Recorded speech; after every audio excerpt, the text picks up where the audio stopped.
Orang Minang mana yang nggak tahu dan nggak suka makanan legend yang satu ini? Namanya mangkuak.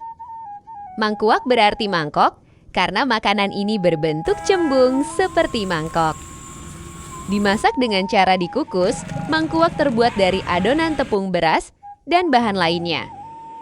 Dan tidak lupa diberi topping parutan kelapa yang tidak terlalu tua. Bertekstur agak kenyal namun masih nyaman di mulut saat menyantapnya. Pas disantap saat kumpul bersama atau jadi teman di saat menikmati kopi pagi Anda.